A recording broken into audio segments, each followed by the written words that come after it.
Mississippi, from New Mexico, from New York, thousands set out for Washington.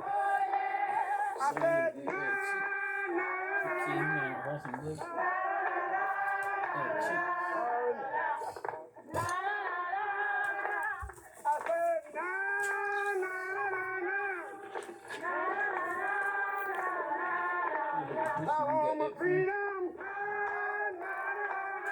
5 weeks after King's death, his Poor People's Campaign reached the nation's capital. 5 years after the March on Washington, his movement built a city on the same ground. I declare this to be the site of our new city, Resurrection City, USA. Our son name.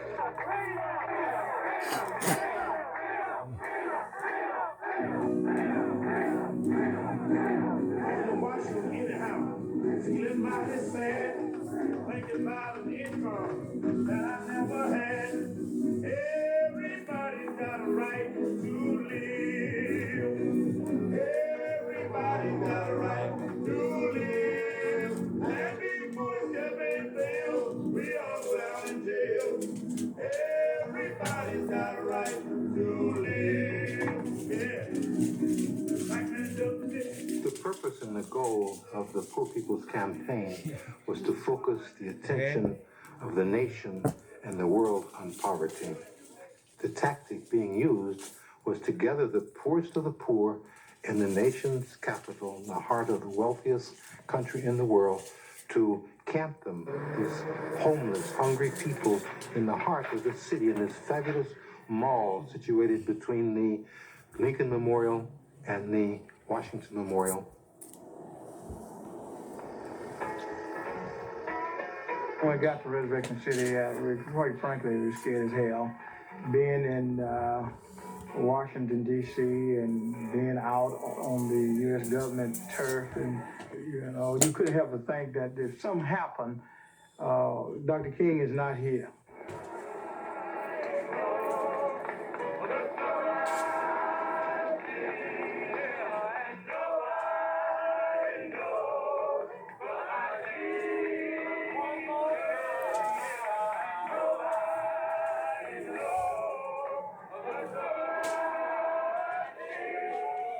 I'm doing much better than I was doing in Mississippi, and I'm going to stay here, if it's His will, until I receive what I came for.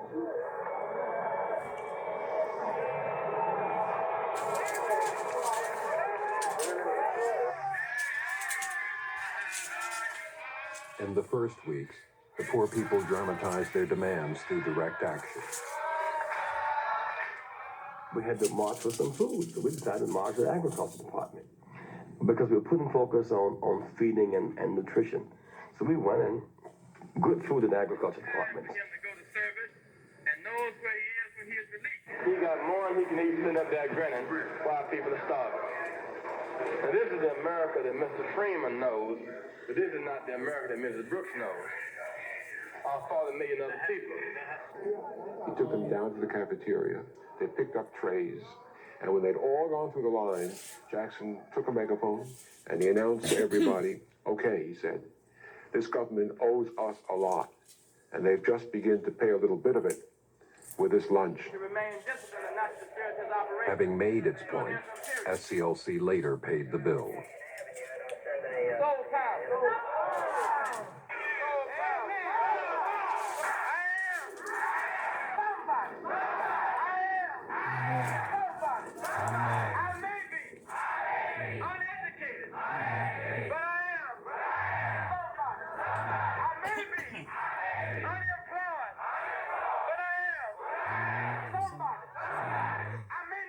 Running a city consumed SCLC.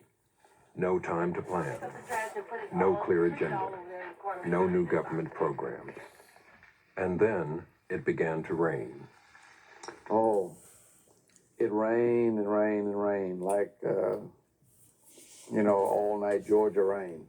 And the place where we had built it ended up being like a 6-inch mud puddle. I mean, I was constantly in the mud. Press coverage of the mud and discontent overshadowed the issue of poverty in America. 3,000 miles away, Robert Kennedy, one of the poor people's strongest allies, campaigned for the Democratic presidential nomination with strong support from Black and Hispanic voters.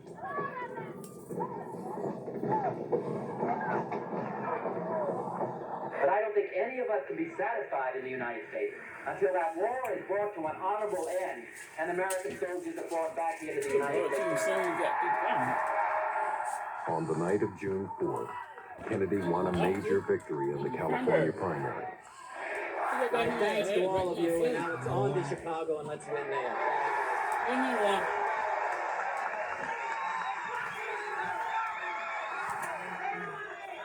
there. Moments later, Kennedy was shot.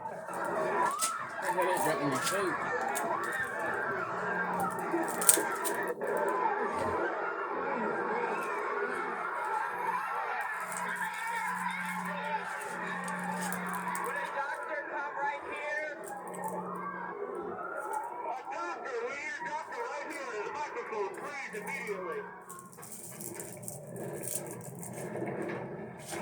4 days after Kennedy's death, the train carrying his body made its way to Washington. Robert Kennedy's assassination just brought everything to a halt. And I think we began to grieve about Martin in the context of Bobby Kennedy's assassination. Because Bobby Kennedy had been with us in Atlanta at Martin's funeral.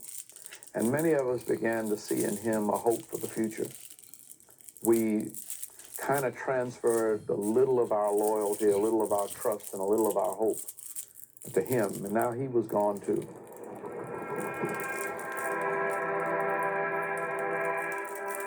In recognition of the Poor People's Campaign, the funeral procession was scheduled to stop at Resurrection City. It started to rain, very light rainfall. At the foot of the Lincoln Memorial, there was a group of school children, because they had on mini blouses and skirts, I remember, and they were singing Battle Hymn of the Republic. Oh boy. And I looked and I saw the hearse coming along right in front of the foot of the Lincoln Memorial. People from Resurrection City started singing the battle. I looked up, I saw the pin spot on Lincoln's head, and above that was the moon. And it stopped raining.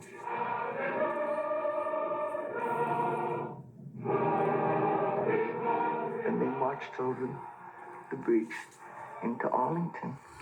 It was one of the most dramatic, profoundly moving moments I've ever known in my life. I'll never forget. People began to leave. The few left in Resurrection City tried to keep the campaign alive. Some in Congress called to close the city down.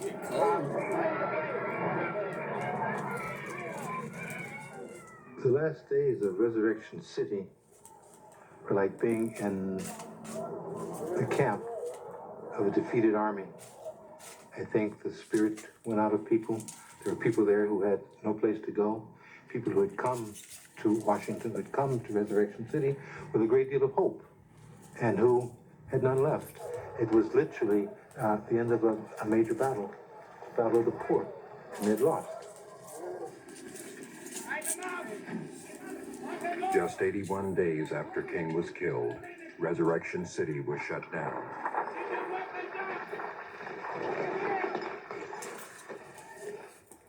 Even 1968 was an extraordinarily difficult year. We lost Martin, we lost Bobby, and for those of us who were determined to carry on the legacy of Martin, it was a time to regroup and rethink and get up and figure out new strategies to build new paths toward the future, to deal with the issues of poverty and deal with the issues of race that were going to be ongoing, but clearly much more difficult.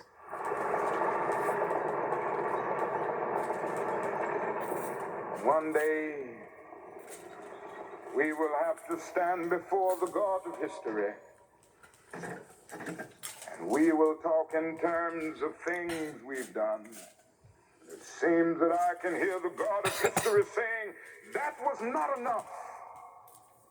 But I was hungry, and you fed me not. Ain't no grave can hold my body down. Ain't no grave can hold my body down. My body down in the place of its side. I'll begin walking around. Ain't no grave can hold my body down. Ain't no grave can hold my body down. Ain't no grave can hold my body down. My body down. Eyes on the Prize was made possible by the Corporation for Public Broadcasting, the Ford Foundation, and by viewers like you. Thank you.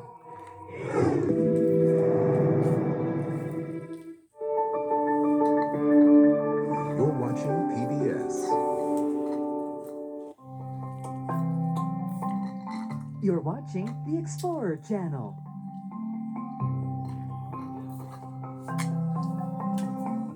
On Secrets of the Dead, the most significant Viking grave ever found. This is perhaps the most spectacular burial in this whole field. It doesn't just have weapons, it has all the weapons. Everything you need to be a professional warrior. And we now know that this warrior is actually a woman. Viking Warrior Queen on Secrets of the Dead. Sunday at 9 on the Explorer Channel. Donating your car, boat, motorcycle, or truck to support PBS North Carolina is so simple. It's as easy as going online, completing a form, or giving us a call. We'll handle the paperwork and the pickup.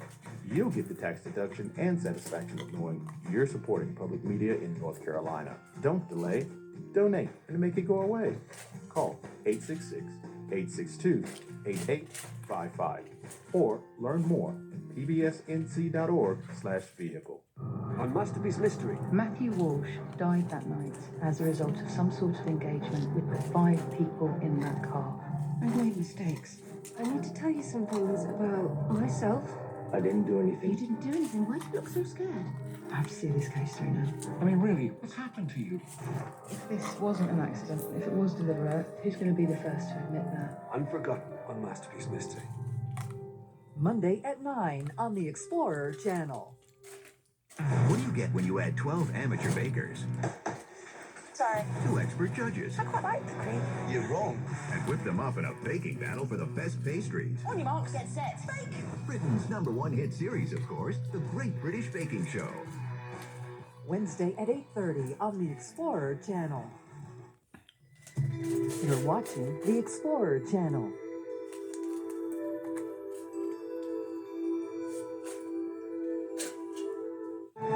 Nature's 3-part series continues, from the oldest desert in Africa to the highest mountain on Earth. Cats are leading extraordinary lives. Big or small, cats.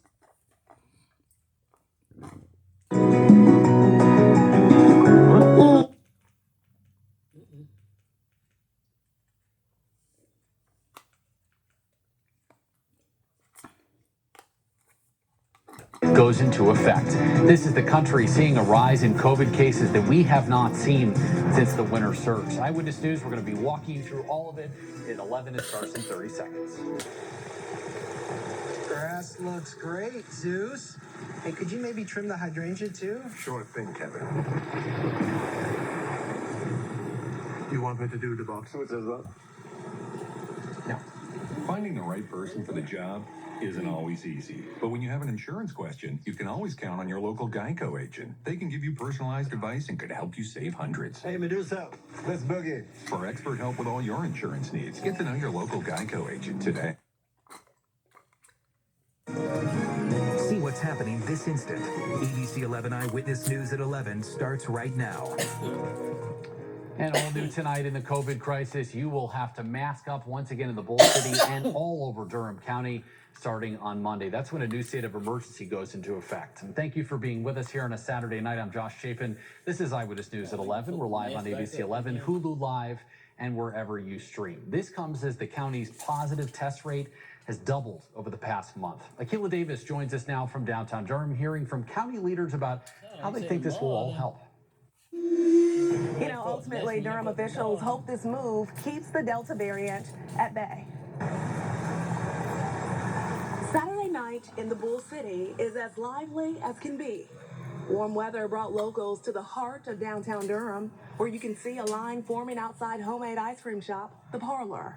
Nearby, I met Durham resident Shannon Simmons.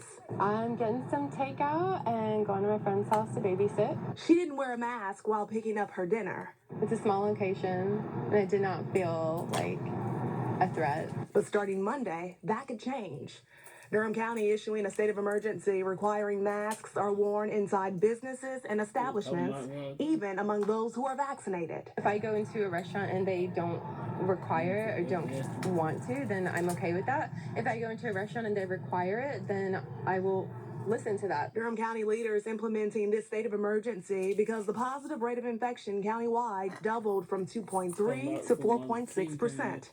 But the big question is, how will this be enforced? All we can do is ask. We're not at that stage right now where we are ready to demand that businesses make people wear masks. Durham County Chairwoman Brenda Howerton telling me the idea is to stop the Delta variant in its tracks before it's too late. We are adamant about taking care of the people here in Durham. And we'll see what Raleigh and the other counties, adjoining counties do. So we've got 3 takeaway points. Officials say this is being done to lower the rate of infection. Secondly, masks will be required inside of all businesses and establishments. And lastly, this will take effect Monday at 5 p.m. I'm Akila Davis, ABC 11 Eyewitness News. Akila, it's like deja vu all over again. Thank you. Across the nation, the 7-day average for daily new cases jumps above 100,000 in the United States. We're returning to levels not seen since the winter. But health experts say there is a silver lining in all of this. Vaccinations are on the rise amid the growing rate of infections. ABC's Phil Lipoff has more. As the Delta variant surge continues to sweep the country, the situation is growing more dire. In Florida, the Department of Health reporting more than 134,000 new cases of COVID in the past week, surpassing the previous week that saw 110,000 new infections. A medical center in Palm Beach forced to close its hospice center in order to open up more beds for patients hospitalized with the virus. The Florida Hospital Association is warning 6 in 10 Florida hospitals are expecting a critical staffing shortage within the next week. This will be bad not only for the people of Florida, it will be bad for the rest of the country. Friday, the U.S. recording its highest single day of COVID cases in 6 months. More than 120,000 cases. The country is now averaging more than 99,000 cases a day. Every single state is reporting high or substantial community transmission, with at least 50 cases per 100,000 people in the past week. And Harris County, Texas, raising its threat level to red this week. Frontline workers are drowning in the cascade of new COVID cases there. Our ICU population is increasing at a rate we had not seen since the worst part of the worst wave we've had in this community. Pediatric hospitalizations are up 3.5 times what they were just a month ago. Experts, though, are pointing to the silver lining in the dark days of the Delta variant surge they say still lies ahead. Rising vaccination rates up 25% in the last week, with all 50 states seeing an increase in residents receiving their first dose. Phil Lipoff, ABC News, New York. Phil, thank you. A Raleigh church doing its part to help kids make a healthy and safe return to the classroom today. We're talking about Redeeming Love Missionary Baptist over on Rock Quarry Road. They hosted this vaccine clinic today aimed at kids 12 and older. There was also a school supply giveaway, and kids even got free haircuts. Get their vaccinations, get these haircuts, get registered for this drawing, and also get these school supplies, because we want to make sure, once again, that our young people are protected. And so I'm so excited about it. I'm excited about the future, but more importantly, I'm excited that these vaccinations are getting into the arms of individuals. Great work by that church and so many other churches in our community. Some big prizes also on the line at this clinic. People who come back for their second shots later this month will be eligible to win a PlayStation 5 and some cash gift cards. All right, Eyewitness News is your one-stop shop for all things back to school. We are just, if you could believe this, 2 weeks away from the start of the traditional calendar school year here in Wake County and several of our other big districts. During these next 2 weeks, just for you, we have in-depth coverage to help your family plan a safe and healthy return. We are also answering your questions, addressing your concerns as kids head back to the class. You're going to want to join us for this Back to School Preparing in a Pandemic conversation. We have a panel of experts on Thursday at 1 o'clock. John Clark and Barbara Gibbs will be hosting that for you. You can watch that at abc11.com and the free ABC 11 North Carolina streaming app on Roku, Fire TV, Apple TV, Android TV, or wherever you stream. A voting rights organization and church teaming up to make the vaccines more accessible in Southeast Raleigh. Black Votes Matter hosting this vaccine clinic there at the pop-up tents at the St. Ambrose Church. Organizers say it's part of a push to increase vaccination rates in the neighborhood. Part of St. Ambrose's mission is to be present in the community and to make a difference. We know that the COVID vaccination rate in this community is very low. So we're trying to make an impact, trying to get shots in people's arms. All three vaccines under emergency use authorization in the U.S. available alongside free food and a live DJ. Also new tonight, a stabbing right in the heart of downtown Raleigh. This all happening just a block from our downtown Raleigh studios. In fact, I walked out on my dinner break tonight to shoot this video, just seeing what was going on out there. Police tell us a man was stabbed right outside the subway at the corner of East Martin and Fayetteville Streets. Anthony Willis was identified as the victim. Robert Horton was taken into custody. We don't have any word yet on the charges he's facing or Willis's condition at this hour. Of course, we'll bring you the latest as we get it.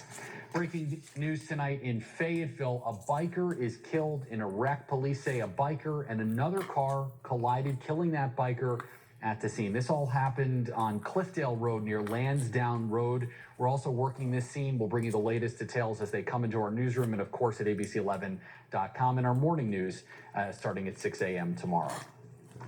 Also new tonight, the Red Cross is stepping in to help those who were left homeless by an apartment building fire this morning. There you see some of the pictures of the flames shooting through the roof of the King's Cross Apartments on Ivanhoe Court.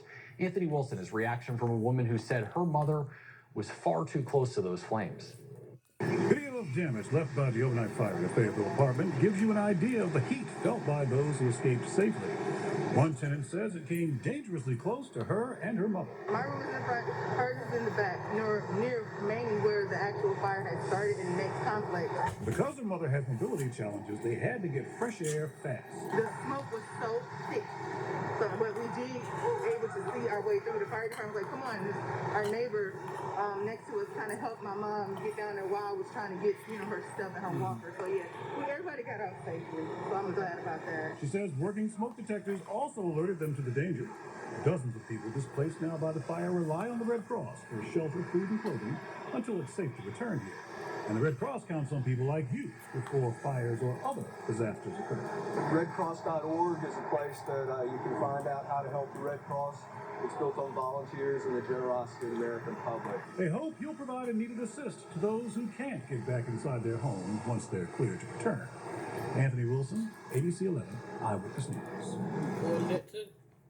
Anthony, thank you. We turn now to a disturbing story out of Western North Carolina. Investigators say a woman who was missing for several weeks was found dead in her home, buried in concrete. This is according to the Avery County Sheriff's Office. They say Lynn Keene's body was found in her basement in Linville Falls.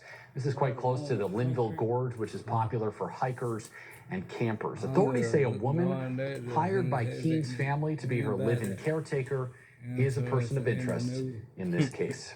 All right, we turn to something a little bit lighter now. Every gamer's paradise right here in downtown Raleigh. We are talking about the 15th annual Carolina Games Summit happening not too far from our downtown Raleigh studios here over at the Convention Center. You see all the kids on the video games there. Summit hosting tournaments for some of the most popular games from Overwatch and Fortnite to Super Smash Brothers and FIFA. There's even a tournament for the card game Magic: The Gathering, leaving plenty of options for gamers from all walks of life. Not only is it an enormous esports event, but we've added a tech expo where you can learn about building computers, buy video cards that are hard to get access to. This is the future, and this isn't just a good time playing games. This could directly impact these players' futures. Barton College in Wilson, get this, looking to build its esports program and plans to give out $400,000 in scholarships for players finishing in podium places. All right, good for those kids. New tonight, more fallout in the Governor of New York sexual harassment scandal. We have the latest details on a now criminal investigation. And also, we're going to get into the infrastructure package. It is one of President Biden's administration's biggest priorities. It got a major vote in on Capitol Hill today. And Robert Johnson, the return of our traditional summer tomorrow. Absolutely. So we are drying out after having showers and storms roll through this morning into this afternoon. Still a few of us dealing with some strong storms, mainly south of Fayetteville, but most of us are dry and back to typical summertime heat and humidity for tomorrow and all throughout the week. I'll let you know what you can expect, and we'll check in on the tropics too for that and more in the first alert 7-day forecast. A new school year means a lot of questions. So many questions. And ABC 11 Eyewitness News is here for your morning checklist. Need an umbrella? Check. A mask? Check. Want to beat that morning traffic? An update on that bus driver shortage? Check and check. The list keeps growing. So, whatever questions the day brings, we're helping you find the answer. See you tomorrow morning. See you in the morning. Watch the #1 morning news and weather team, ABC 11 Eyewitness News.